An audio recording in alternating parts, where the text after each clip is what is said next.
नमस्कार दोस्तों, स्वागत है आपका स्टडी फॉर सिविल सर्विसेज में। फ्री वीडियो के लिए चैनल को तुरंत सब्सक्राइब कर लीजिए और नोटिफिकेशन को जरूर ऑन कर लेना। हमारा फ्री वाला टेलीग्राम ये वाला ग्रुप जरूर से जरूर ज्वाइन कर लीजिएगा। टेस्ट को ध्यान से अटेम्प्ट करिए और बताइए कितना स्कोर आपने किया है, कितने सही किए हैं टोटल क्वेश्चन में से। सभी लोग अपना अपना स्कोर जरूर कमेंट करिए। बीपीएससी के लिए हमारा ये लेटेस्ट वाला ग्रुप आप ज्वाइन कर सकते हैं। फुल पेड को भी 8 नवंबर को स्टार्ट किया है, प्लस टेस्ट सीरीज वाला भी स्टार्ट किया है। टेस्ट सीरीज में आपको 22 टेस्ट सीरीज मिल जाएंगे, 12 टॉपिक वाइज 10 फुल लेंथ मिलेंगे, प्लस बीपीएससी के प्रीवियस ईयर क्वेश्चन मिल जाएंगे, 6000 स्टैंडर्ड बुक्स के क्वेश्चन मिल जाएंगे। पूरे क्वेश्चन बैंक है, बिल्कुल अप टू डेट, बिल्कुल आपको प्रैक्टिस करने के लिए। टोटल करंट अफेयर भी टेस्ट सीरीज वाले ग्रुप में मिल जाएगा, बिहार का करंट अफेयर भी मिलेगा, बिहार इकोनॉमिक सर्वे मिलेगा, बिहार जीके मिलेगा, यूट्यूब की day wise test series, plus जो यूट्यूब के टॉप 50 एमसीक्यू टेस्ट सीरीज है वो भी इसी में मिल सकती है। ज्यादा जानकारी के लिए इन दोनों नंबर पर कॉल कर सकते हैं। और स्वागत है आपका स्टडी फॉर सिविल सर्विसेज में, जिसमें आज हम डिस्कस करने जा रहे हैं बीपीएससी टेस्ट 15। और शुरू करने से पहले मैं आपको बता दूं कि स्टडी फॉर सिविल सर्विसेज के कई फ्री और पेड कोर्सेज यूट्यूब और टेलीग्राम पर मौजूद हैं, जिन्हें आप इस लिंक के थ्रू और इन दो नंबर्स पे कॉल करके ज्वाइन कर सकते हैं। शुरू करते हैं अपना आज का वीडियो। हमारा पहला क्वेश्चन है, फिरोज शाह तुगलक के बारे में क्या सही है? What is right about Firoz Shah Tughlaq? He waived taccavi agricultural loan. उसने तकावी एग्रीकल्चर ऋणों को माफ किया था, बिल्कुल सही। उसने बहुत सारे कृषि करों को माफ किया था, ये भी एकदम सही। He forgives the lot of farming tax या एग्रीकल्चरल टैक्स। उसने चराई और घराई ये टैक्स भी माफ किए थे। वी फॉरगिव द चराई एंड घराई टैक्स। उसके बाद उसने जजिया और सिंचाई को वसूला था। He collected the jizya as well as the irrigation tax. तो देखिए ये सारे ही स्टेटमेंट फिरोज शाह तुगलक को लेकर के सही हैं, तो आंसर हो जाएगा ई। चांद बीवी के बारे में क्या सही है? यह अहमदनगर के शासक अली आदिल शाह की पत्नी थी। यह अपने पति की मृत्यु के बाद बीजापुर वापस लौट गई। इसने बहादुरी से बीजापुर की रक्षा की और अंत में बरार क्षेत्र मुगलों को समर्पित कर दिया। तो देखिए इस क्वेश्चन का आंसर है डी, क्योंकि जो चांद बीबी थी वो अहमदनगर की नहीं, बीजापुर के शासक अली आदिल शाह की पत्नी थी। और उन्होंने अपने पति की मृत्यु के बाद बीजापुर नहीं, अहमदनगर, जो कि उनका मायका था, अपने मायके अहमदनगर लौट गई और वहाँ की राजनीति में बहुत इंपॉर्टेंट रोल प्ले किया। उसके बाद उन्होंने मुगलों के विरुद्ध अहमदनगर को बचाया या रक्षा की उसकी, और अंत में बरार क्षेत्र मुगलों को समर्पित कर दिया। ये स्टेटमेंट एकदम सही है, तो आंसर हो गया D. Who among the following was not against Humayun? निम्नांकित में से कौन हुमायूं का विरोधी नहीं था? शेर शाह सूरी, बहादुर शाह, कामरान या बैरम खान, या इनमें से कोई नहीं है, एक से अधिक। तो देखिए जो बैरम खान थे वो हुमायूं के सहयोगी थे, ना कि विरोधी। तो आंसर हो जाएगा डी। निम्नलिखित में से कौन से मिट्टी के बर्तनों को उनके क्षेत्र के साथ सही मिलान किया गया है? Which of the following potteries are correctly matched with their region? तो देखिए IVC, Indus valley civilisation, Sindhu घाटी सभ्यता, OCP। तो ये OCP ना होकर के ये होना चाहिए BRW, मतलब ब्लैक एंड रेड वेयर। ठीक है, तो ये गलत हो गया। वैदिक काल PGW, तो वैदिक काल PGW ना होकर के OCP होना चाहिए, ऑक्रे कलर पेंटिंग। और उत्तर वैदिक काल BRW ना होकर के क्या होना चाहिए? PGW, painted grey ware. वहीं महाजनपद NBPW, ये एकदम सही स्टेटमेंट है, तो आंसर तो हो गया डी। और NBPW क्या होता है? Northern black painted ware. Answer D. निम्न में से कौन सा मंडल सोम मंडल है? Which of the following mandal is Soma mandal? तो देखिए ऋग्वेद में हमें पता है कि 10 मंडल हैं टोटल, ठीक है। तो सोम मंडल के बारे में पूछ रहे हैं, तो 10वां मंडल, 9वां मंडल, पहला या तीसरा मंडल? सोम मंडल दिया गया है 9th मंडल में, तो आंसर हो जाएगा बी। निम्नलिखित में से कौन सही ढंग से मेल नहीं खाता है? Which of the following are not correctly matched? Udantapuri, Gopal सही है। विक्रमशिला, धर्मपाल भी सही है। सोमपुरी, रामपाल, और नालंदा, कुमारपाल। तो देखिए नालंदा, कुमारपाल एकदम सही, और सोमपुरी है जो आपका वो धर्मपाल का है, तो ये हो गया आपका गलत। ठीक है, तो आंसर हो गया आपका सी, सोमपुरी धर्मपाल। लेकिन आपको ये भी पता होना चाहिए कि ये सब किस जगह पर है। तो देखिए, उद्दंतपुरी है जो ये बिहार शरीफ में है, और विक्रमशिला यूनिवर्सिटी है ये आपकी भागलपुर में है, और सोमपुरी है जो ये है नॉर्थ बंगाल में, और नालंदा यूनिवर्सिटी कहाँ पर है, ये बड़गांव बिहार में है। ठीक है, तो आंसर हो गया सी। निम्नलिखित में से कौन सा नागरिक विद्रोह सही ढंग से मेल नहीं खाता है? सन्यासी विद्रोह महाराष्ट्र, किट्टूर विद्रोह कुर्नूल, सतवंडी बंगाल, और पोलीगार का विद्रोह कर्नाटका में। तो देखिए, इस क्वेश्चन का आंसर हो गया ई। क्यों? क्योंकि इनमें से कोई भी सही ढंग से मेल नहीं खाता, सभी गलत है। तो देखिए, सन्यासी रिवोल्ट कहाँ हुआ था? यह हुआ था आपका बंगाल में 1780 में, ये तो फेमस है। उसके अलावा किट्टूर रिवोल्ट है जो, वो आपका कर्नाटका में 1824 में। आपका सतवंडी है जो, ये महाराष्ट्र में। ठीक है, और ये कब हुआ? 1839 में। और पोलीगार का जो विद्रोह है ये आपका हुआ है कुर्नूल में। ठीक है, तो और ये कब हुआ है? ये हुआ है 1846 में। तो अगर कभी ये लगवाने को आ जाए कि क्रोनोलॉजी से लगाइए, तो इनको याद रखिएगा। फिलहाल इस क्वेश्चन का आंसर है ई। निम्नलिखित में से किसने 1889 में शबद कौमुदी नामक पत्रिका के माध्यम से सती के उन्मूलन के लिए आंदोलन शुरू किया था? Of the following launched a movement for the abolition of sati through a journal named शबद कौमुदी in 89। तो सती प्रथा का अबॉलिशन कब हुआ ये आपको पता होना चाहिए, 1829 में हुआ। ठीक है, लॉ बना था उसके लिए जो। तो इससे कंफ्यूज मत होइएगा था कि ये तो 1829 में हुआ था, ये 1819 की बात चल रही है। तो इन्होंने इसका, तो आपको ये पता होगा कि 1829 में किसकी मदद से विलियम बेंटेक की बिल लेकर के आए थे? राजा राम मोहन रॉय की मदद से। ठीक है, तो अब ढूंढिए कि राजा राम मोहन रॉय की कौन सी है इनमें से संस्था? ब्रह्म समाज ऑफ इंडिया, ब्रह्म समाज, धर्म सभा, या प्रार्थना समाज? तो देखिए, प्रार्थना समाज है जो, वो किसकी है? वो है आपके आत्माराम पांडुरंग की। ठीक है, और उसके अलावा धर्म सभा है जो, ये है आपके राधाकांत देव की। ठीक है, और ब्रह्म समाज ऑफ इंडिया, भारतीय ब्रह्म समाज, ये केशव चंद्र सेन की है। और ब्रह्म समाज है जो, ये है राजा राम मोहन रॉय की। ठीक है, तो इस क्वेश्चन का आंसर हो जाएगा ब्रह्म समाज। 1857 के विद्रोह में ब्रिटिश दमन के बारे में निम्नलिखित में से कौन सी जोड़ी सही ढंग से मेल खाती है? Which of the following pair is correctly matched about the British suppression in revolt of 1857? देखिए, दिल्ली से पहले तो ये बताइए कि भारतीय कौन थे? तो वो हो गए आपके बहादुर शाह और बख्त खान लड़े थे दिल्ली से, और उनके अगेंस्ट में कौन थे अंग्रेजों में? वो थे जॉन निकलसन। तो ये जोड़ी तो गलत हो गई। कानपुर से कॉलिन कैम्पबेल, लखनऊ से कॉलिन कैम्पबेल, जगदीशपुर से जॉन निकलसन। तो देखिए, जगदीशपुर से लड़े थे आपके विलियम टेलर। ठीक है, तो ये मिसमैच है, आपस में क्रॉस मैच्ड है। जगदीशपुर से विलियम टेलर और दिल्ली से जॉन निकलसन। और जगदीशपुर से कौन थे? बिहार का क्वेश्चन है, कुंवर सिंह और अमर सिंह। ठीक है, और कानपुर से कौन लड़े थे इंडियन? ये थे नाना साहब और तात्या टोपे। और लखनऊ से बेगम हजरत महल। ठीक है, और दोनों ही जगह लीड किया कॉलिन कैम्पबेल ने। तो देखिए, ये भी सही और ये दोनों गलत। तो बी और सी सही होने की वजह से आंसर हो गया ई। 1857 के विद्रोह के आर्थिक कारण निम्नलिखित में से कौन से हैं? Which of the following are the economic causes of revolt of 1857?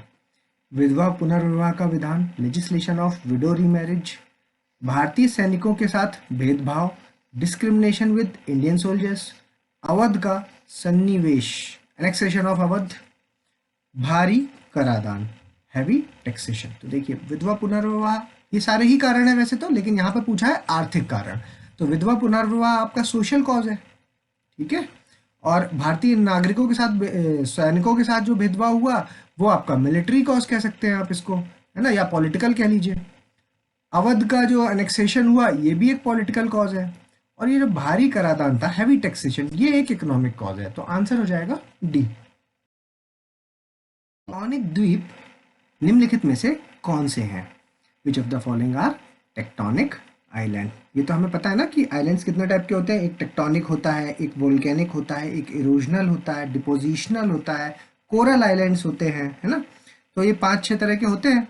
तो इनमें से टेक्टोनिक वाला पूछा गया है। तो देखिए, West Indies, mid Atlantic ridge, Greenland या लक्षद्वीप। तो लक्षद्वीप तो पता है हमको कि कोरल है, ये हमारा भारत का, है ना। और जो ग्रीनलैंड है वो आपका इरोजनल आइलैंड है। और मिड अटलांटिक रिज है जो, वो क्या है, वो आपका वोल्केनिक आइलैंड है, ठीक है। और इसमें टेक्टोनिक जो पूछा है वो है आपका वेस्ट इंडीज। तो आंसर हो गया इसका ए। निम्नलिखित में से कौन से रेगिस्तान सही ढंग से मेल खाते हैं? Which of the following deserts are correctly matched? Kalahari, Botswana, Atacama, north Chile, Patagonia, Argentina, सेंटियोरा, यूएसए। उपयुक्त में से कोई नहीं या एक से अधिक। देखिए, ऐसे क्वेश्चंस जब भी डायरेक्ट फैक्चुअल और मैप बेस्ड क्वेश्चन हो तो इनको प्लीज मैप में एक बार जरूर लोकेट कर लिया करिए। उससे क्या है कि नेक्स्ट टाइम गलती होने के चांसेस थोड़े से कम हो जाते हैं। यहाँ फिलहाल ये सारे ही सही मैच्ड हैं। तो अगर आप जानते हैं इनकी लोकेशंस तो बहुत बढ़िया, अगर नहीं जानते तो एक बार इनको लोकेट कर लीजिए। आंसर लगेगा ई। निम्नलिखित में से कौन सा जल मध्य मैक्सिको और कैरेबियन समुद्र को मिलाता है? Which of the following strait joins the Gulf of Mexico and Caribbean sea? देखिए, जो कुक स्ट्रेट है आपका, वो कहाँ पर है? वो है आपका साउथ पैसिफिक ओशन में। टॉरस जल मध्य ये किसके किसके बीच में है? ये है आपका अराफुरा सी, अराफुरा और गल्फ ऑफ पपुआ।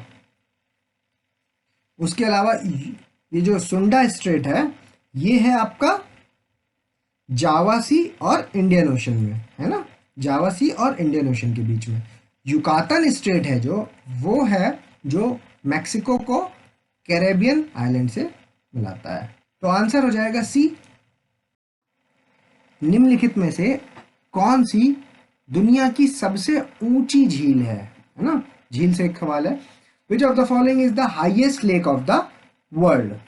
तो देखिए, लेक टिटिकाका है जो, ये आपकी कहां पर लोकेटेड है? बोलीविया और पेरू, ठीक है, साउथ अमेरिका में बोलीविया और पेरू में है। और इसको आप हाईएस्ट नेविगेबल लेक कह सकते हैं। क्या कह सकते हैं? नेविगेबल, ठीक है। और लेक आयर है जो, ये कहां पर है? ये इंपॉर्टेंट लेक है कहाँ की? ऑस्ट्रेलिया की। और लेक छो, ये सबसे ऊंची लेक है कहाँ की? भारत की, है ना। और लेक शो सेकुरू, ये है आपके वर्ल्ड की सबसे हाईएस्ट लेक, जो किस जगह पर है? तिब्बतियन प्लेटू में, ठीक है, तिब्बतियन प्लेटू में स्थित है। तो इस क्वेश्चन का आंसर हो जाएगा C. Rivers which follow the centrifugal pattern is called? अपकेंद्रीय अपवाह प्रतिरूप का पालन करने वाली नदियों को क्या कहते हैं?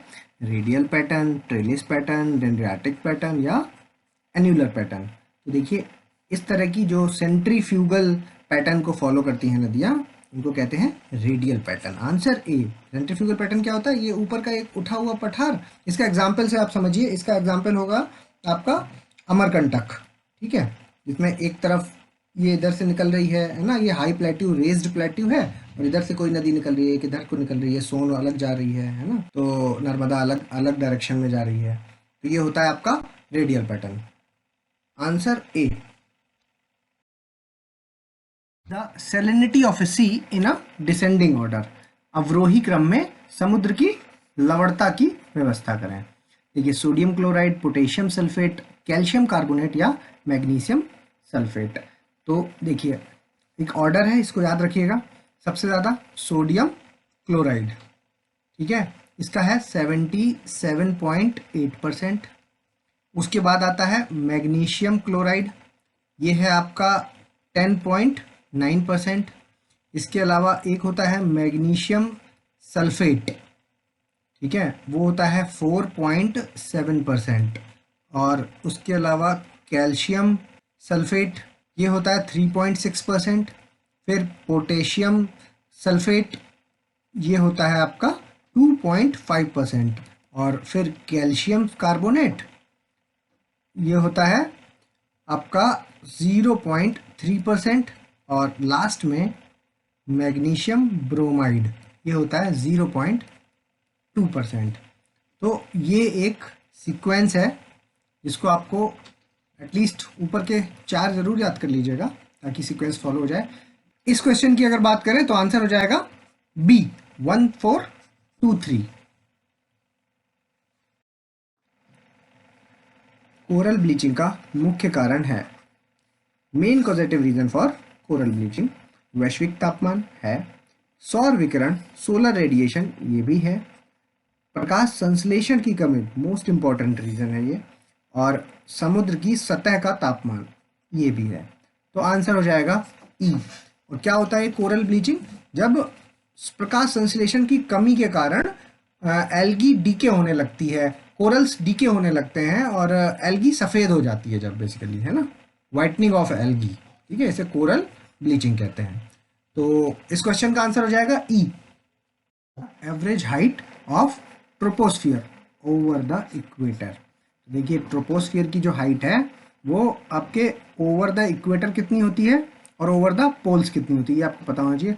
तो ओवर द इक्वेटर वो होती है 16 से 18 किलोमीटर और ओवर द पोल्स होती है वो 6 से 8 किलोमीटर। तो इस क्वेश्चन में ओवर द इक्वेटर पूछा है, आंसर हो जाएगा बी 16 से 18 kilometre. What are not the reason for variation of temperature? तापमान में भिन्नता के क्या कारण नहीं है? अक्षांशीय वितरण, लैटिट्यूडनल डिस्ट्रीब्यूशन, अनुदैर्ध्य वितरण, लॉन्गिट्यूडनल डिस्ट्रीब्यूशन, ऊंचाई एल्टीट्यूड, या सनातन हवाएं या प्रिवेलिंग विंड्स। देखिए लैटिट्यूड भी इसका कारण है, ऑल्टीट्यूड भी इसका कारण है, प्रिवेलिंग विंड्स भी इसका कारण है, लेकिन लॉन्गिट्यूडनल डिस्ट्रीब्यूशन इसका कारण नहीं है। तो आंसर हो गया बी। इसके अलावा और क्या क्या कारण हो सकते हैं वेरिएशन के टेम्परेचर के?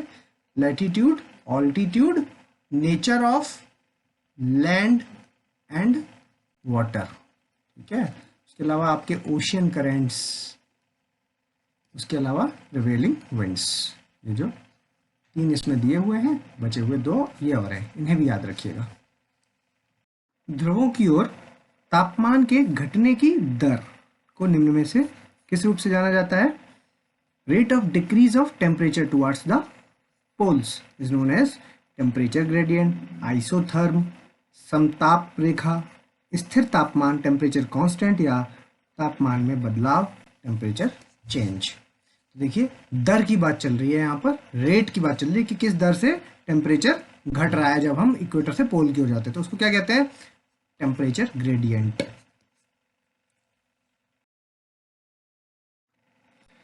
भारतीय संविधान के निम्नलिखित में से किस अनुच्छेद में कोरम का उल्लेख किया गया है? Quorum is mentioned in which of the following articles of Indian constitution? अनुच्छेद 100, 101, 102 या 103, या इनमें से कोई नहीं है, एक से अधिक। तो देखिए ये जो कोरम है ये मेंशन्ड है आर्टिकल 100 में। तो होता क्या है ये कोरम? तो देखिए हाउस को चलाने के लिए कम से कम कितने लोग चाहिए, और ये होते हैं 1/10 मेंबर ऑफ हाउस, ठीक है। हाउस के टोटल में से 1/10 मेंबर होने चाहिए हाउस को चलाने के लिए, उसे हम कोरम कहते हैं। Which article governor can reserve any bill for the consideration of president? किस अनुच्छेद के तहत राष्ट्रपति के विचार के लिए राज्यपाल किसी भी विधेयक को आरक्षित कर सकता है? अनुच्छेद 200 में, 201 में, 202 में, 203 में, या इनमें से कोई नहीं। देखिए डायरेक्ट फैक्चुअल क्वेश्चन है, आंसर है ए। पंचायती राज का उल्लेख निम्नलिखित में से किस सूची है? Panchayati Raj is mentioned in which of the following list? केंद्र सूची में, राज्य सूची में, समवर्ती सूची में, या विशेष सूची में? इनमें से कोई नहीं या एक से अधिक। तो देखिए पंचायती राज है जो आपका वो स्टेट लिस्ट में आता है। निम्नलिखित में से कौन सा राज्य पीसा अधिनियम 1996 के तहत है? Which of the following states is under पीसा एक्ट 1996? गुजरात, उत्तर प्रदेश, बिहार, पंजाब या इनमें से कोई नहीं है, एक से अधिक। तो देखिए आंसर हो जाएगा इसका ए, गुजरात। होता क्या है PESA act? Panchayat extension to the scheduled areas, ठीक है। तो इसमें क्या होता है कि जो हमारा पार्ट 9 है, ठीक है, वो उन जगहों पर लागू नहीं है जो 5th शेड्यूल में मेंशन्ड है, तो उनको लागू करने के लिए पीसा एक्ट बनाया गया है। तो इस तरह के टोटल लगभग 10 स्टेट्स हैं, तो उनकी आप एक बार लिस्ट जरूर देख लीजिएगा। में वित्त आयुक्तों की व्यवस्था करें। Arrange the finance commissioner in chronological order.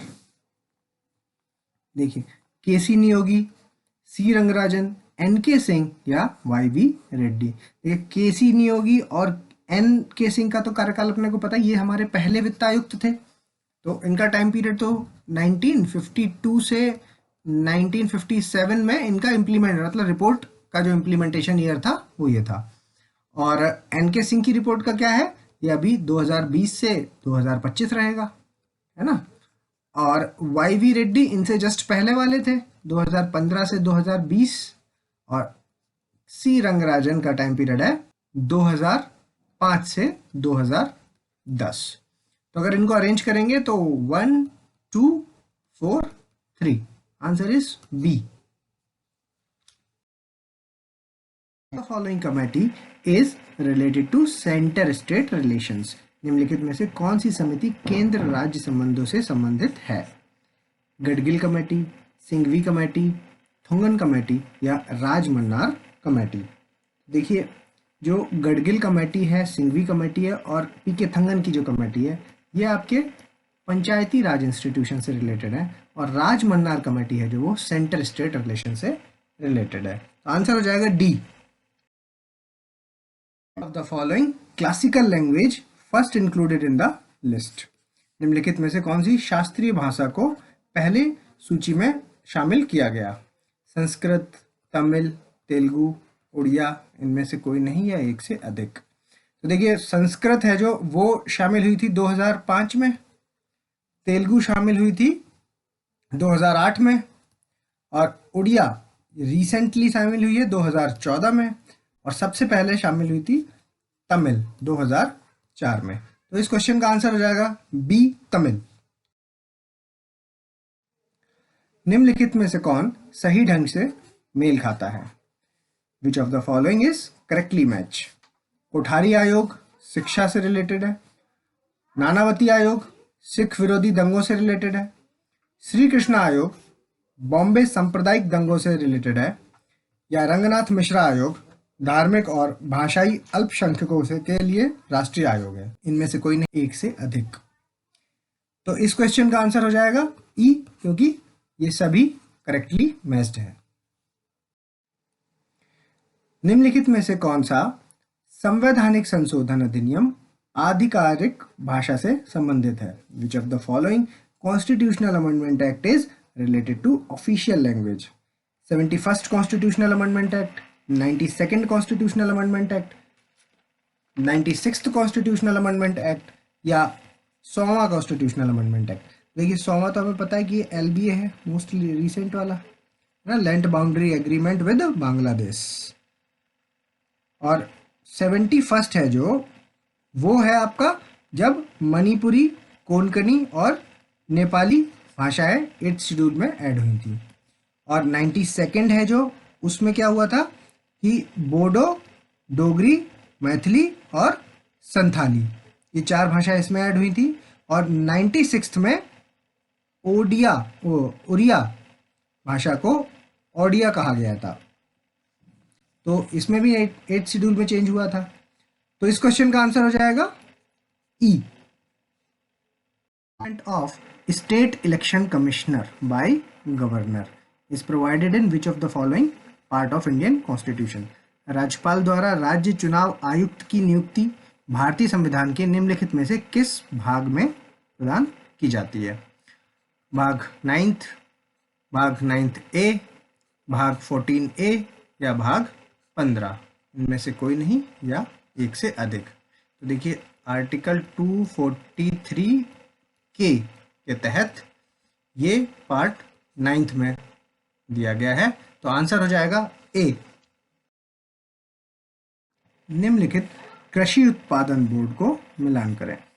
Which makes the following agricultural production board. Coffee board Bengaluru, बिल्कुल सही। टी बोर्ड कोलकाता, बिल्कुल सही। स्पाइस बोर्ड कोची, बिल्कुल सही। और रबर बोर्ड कोट्टम, बिल्कुल सही। तो इस क्वेश्चन का आंसर हो जाएगा A B C B.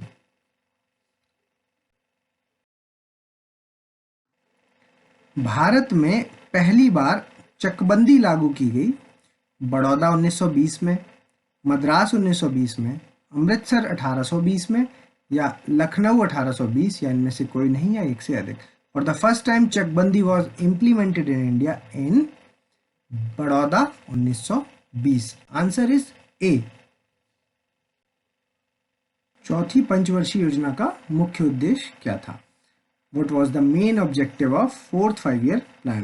Growth rate stability, विकास दर में स्थिरता, progressive achievement of self reliance, आत्मनिर्भरता की प्रगतिशील उपलब्धि, गरीबी उन्मूलन पॉवर्टी इरेडिकेशन, या फिर growth with social justice with equity, सामाजिक न्याय और समता के साथ विकास।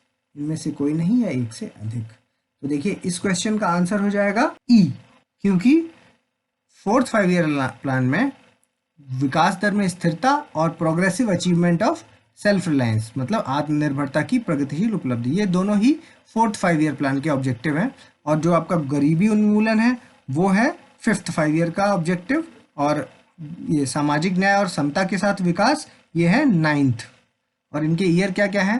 फोर्थ 5-year प्लान है आपका 1969 से लेकर के 74 तक, और फिफ्थ 5-year प्लान है 1974 से 79, और 9th 5-year प्लान है 1970 2002। किसी विदेशी बैंक द्वारा विदेशों में रखे गए खाते के रूप में जाना जाता है। Account maintained by an Indian bank in the foreign countries known as vostro खाता, नोस्त्रो खाता, जीडीआर खाता या एडीआर खाता। इनमें से कोई नहीं या एक से अधिक। तो देखिए ऐसा कोई भी अकाउंट जो इंडियन बैंक द्वारा मेंटेन किया जा रहा है फॉरेन कंट्रीज में, तो उसको कहते हैं नोस्ट्रो खाता। तो इस क्वेश्चन का आंसर हो जाएगा बी। निरंतर दबाव पर गैस के निश्चित द्रव्यमान का आयतन सीधे पूर्ण तापमान के समानुपाती होता है।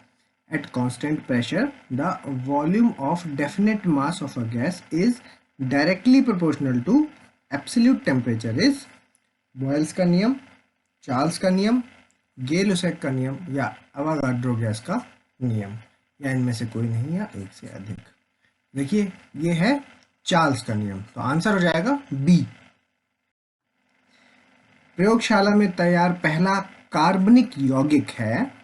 The first organic compound prepared in the laboratory is naphthalene, urea, toluene, benzene, या इनमें से कोई नहीं या एक से अधिक। तो देखिए इसका आंसर हो जाएगा यूरिया। हाइड्रोकार्बन की क्वथनांक का मिलान करें। Match the following boiling point of hydrocarbons. Kerosene 150 degree से 250 डिग्री, पेट्रोल 70 से 120 डिग्री, और भारी तेल डीजल 30 से 150 डिग्री। देखिए ये सभी आपस में सही है, तो आंसर हो जाएगा A B C. Phenyl formaldehyde is commonly known as, phenyl formaldehyde को सामान्यतः कहा जाता है पॉलीथीन, टेफ्लॉन, बैकेलाइट, रेयॉन, या इनमें से कोई नहीं या एक से अधिक। तो देखिए फिनाइल फॉर्मेल्डिहाइड है जो बैकेलाइट को कहा जाता है, तो आंसर हो जाएगा सी। निम्नलिखित में से कौन कीटनाशक या कृमिनाशक के रूप में उपयोग नहीं किया जाता? Which among the following is not used as insecticides and pesticides? Bleaching powder, copper sulphate, cuprous oxide, zinc phosphide, या एक से अधिक, या इनमें से कोई नहीं? तो देखिए इस क्वेश्चन का आंसर है ई, क्योंकि ये सभी हैं जो वो कीटनाशक या पेस्टिसाइड्स की तरह यूज होते हैं। तो आंसर ई। प्रकाश संश्लेषण की दर अधिकतम होती है, the rate of photosynthesis is maximum in red light, wallet light, green light, blue light, या इनमें से कोई नहीं, या एक से अधिक? तो देखिए इस क्वेश्चन का आंसर होगा ए, रेड लाइट। रेड लाइट में ये मैक्सिमम होती है और वॉलेट में मिनिमम होती है, और ग्रीन में लीस्ट इफेक्टिव होती है। तो आंसर हो गया A. Which among the following are correctly matched? Kanwar Jheel bird sanctuary, Begusarai. Udaipur sanctuary, west Champaran. Nadi बांध पक्षी अभ्यारण्य, Jamui. Nakti dam bird sanctuary, Jamui. या एक से अधिक, या इनमें से कोई नहीं? देखिए इस क्वेश्चन का आंसर हो जाएगा ई, क्योंकि ये सभी करेक्टली मैच्ड हैं। भारत का सॉफ्टवेयर टेक्नोलॉजी पार्क बिहार के किस जिले में है? दरभंगा, भागलपुर, पटना, या मुंगेर? या इनमें से कोई नहीं है, एक से अधिक? तो देखिए सॉफ्टवेयर टेक्नोलॉजी पार्क है जो वो इन 3 जगह पे बनाया जा रहा है। तो आंसर लगेगा ई। बिहार में 2020-21 तक उपलब्ध कुल बिजली क्षमता अनुमानित, total power capacity available in Bihar by 2020-21 is expected to be 10,000 megawatt, 5,000 megawatt, 15,000 megawatt, या 20,000 मेगावाट, या इनमें से कोई नहीं है, एक से अधिक? ये सब डायरेक्टली इकोनॉमिक सर्वे से उठाए हुए क्वेश्चंस हैं, तो इनको आपको याद रखना है कि बिहार की जो 2020-21 तक पावर कैपेसिटी अवेलेबल होगी उसको एक्सपेक्ट किया जा रहा है 10,000 मेगावाट। Answer A. निम्नलिखित में से किसने मगध में कलिंग को मिलाया? Who of the following ruler incorporated Kalinga in Magadha? Dhanananda, Mahapadmananda, Ashoka, Chandragupta Maurya, या इनमें से कोई नहीं है, एक से अधिक? तो देखिए इस क्वेश्चन का आंसर होगा बी, महापद्म नंद। गया षड्यंत्र मामला, गया conspiracy case is held on 1923, 1930, 1933, या 1925, या इनमें से कोई नहीं है, एक से अधिक? तो गया षड्यंत्र मामला कब हुआ था? 1933। सी आंसर हो गया। हाल ही में निम्नलिखित में से किस देश ने खुले आसमान संधि को छोड़ दिया? Recently, who among the following countries left open sky treaty? USA, Britain ने, रूस ने, या जर्मनी ने? तो इसका आंसर है ए, यूएसए ने।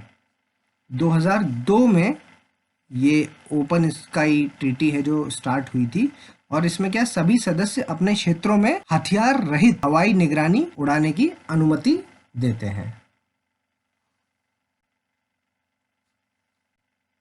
निम्नलिखित में से किस राज्य ने निजी क्षेत्र में अपने स्थानीय निवासियों के लिए आरक्षण देने का बिल पास किया? विच among the following state passes bill for reservation of their local resident in private sector? Haryana ने, पंजाब ने ऐसा किया, राजस्थान ने, या छत्तीसगढ़ में? या इनमें से कोई नहीं है, एक से अधिक?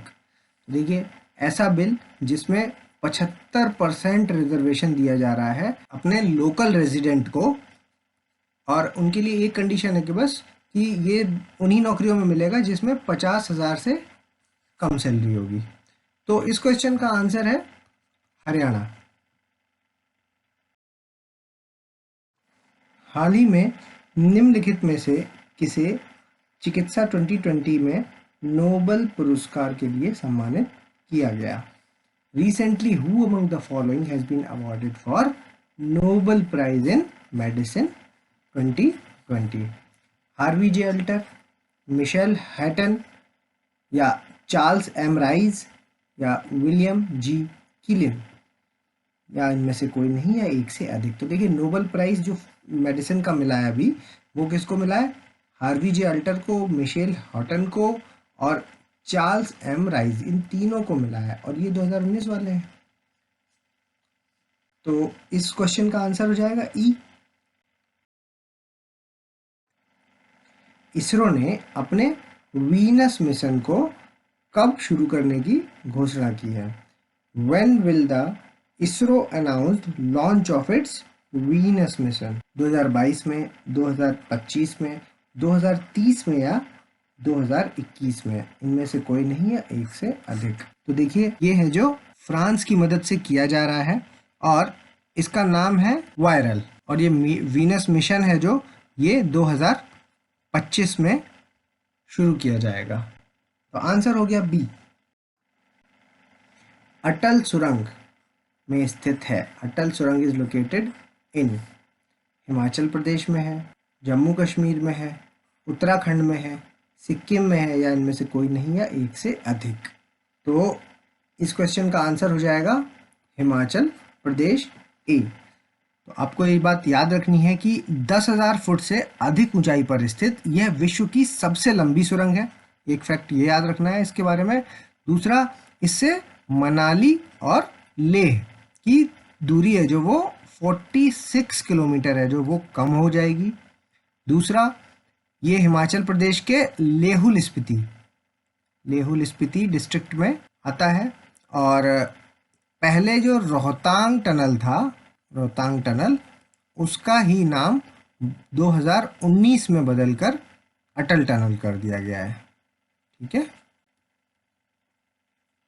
ये वो स्लाइड है जिसे आप पॉज करेंगे और अपना स्कोर हमें कमेंट्स के माध्यम से बताएंगे। और अगर अभी तक आपने हमारे चैनल को सब्सक्राइब नहीं किया है तो उसको सब्सक्राइब कीजिए, बेल आइकन की बटन दबाइए। जल्दी मिलेंगे अगले टॉप 50 क्वेश्चंस के साथ, तब तक के लिए धन्यवाद।